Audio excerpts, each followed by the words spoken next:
পাবনার আটঘরিয়ায় নির্মাণ কাজ শেষ হওয়ার আগেই ভেঙে গেছে সেতু। নির্মাণাধীন সেতুটির এই করুণ অবস্থার জন্য তদারকির অভাব, নিম্নমানের সামগ্রী ব্যবহার ও ঠিকাদারি প্রতিষ্ঠানের দুর্নীতিকে দায়ী করছেন স্থানীয়রা। অভিযোগ অস্বীকার করে সঠিকভাবেই কাজ হয়েছে বলে দাবি ঠিকাদারি প্রতিষ্ঠানের। তবে ব্যবস্থা নেওয়ার আশ্বাস জেলা প্রশাসকের। ঢালাই খসে পড়ে বেরিয়ে পড়েছে রড, দেখা দিয়েছে একাধিক ভয়াবহ ফাটল। আর এসব ক্ষতিগ্রস্ত স্থান ঢাকতে ঠিকাদারি প্রতিষ্ঠান দিচ্ছে সিমেন্টের প্রলেপ। এ চিত্র পাবনার আটঘরিয়া উপজেলার চান্দাই এলাকার নির্মাণাধীন সেতুর। চলতি বছরের জানুয়ারিতে সেতুটি নির্মাণ কাজ শুরু করে ঠিকাদারি প্রতিষ্ঠান ফিরোজ কনস্ট্রাকশন। অথচ কাজ শেষ হওয়ার আগেই ভেঙে গেছে সেতুর বিভিন্ন অংশ।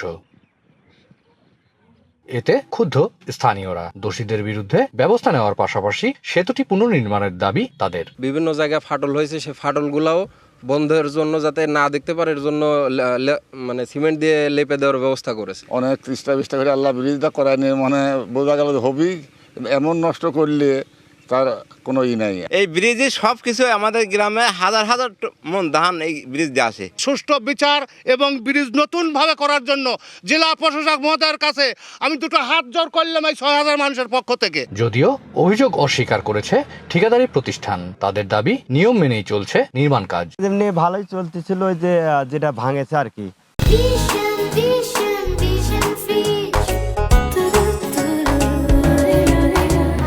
ওই ভুল করে মনে করেন যে বেকুর নিচে থেকে মাটি কাটার কারণে ওটা হয়ে গেছে আর। তবে অনিয়ম বা নিম্নমানের কাজের প্রমাণ পাওয়া গেলে ব্যবস্থা নেওয়ার আশ্বাস জেলা প্রশাসকের। মন্ত্রণালয়ের সরাসরি তত্ত্বাবধানে হচ্ছে এবং যে ঠিকাদারি কাজটি করছে তাকে নির্দেশনা দেওয়া হয়েছে যে সেটি ওই জায়গাটি ভেঙে আবার নতুন করে যেন সে নির্মাণ করে। 2025 সালের ডিসেম্বরে 37 লাখ টাকা ব্যয়ে 11 মিটারের একটি সেতু নির্মাণের কার্যাদেশ দেয় আটঘরিয়া উপজেলা প্রকল্প বাস্তবায়ন কার্যালয়। Partha Hasan, DBC news, Pabna.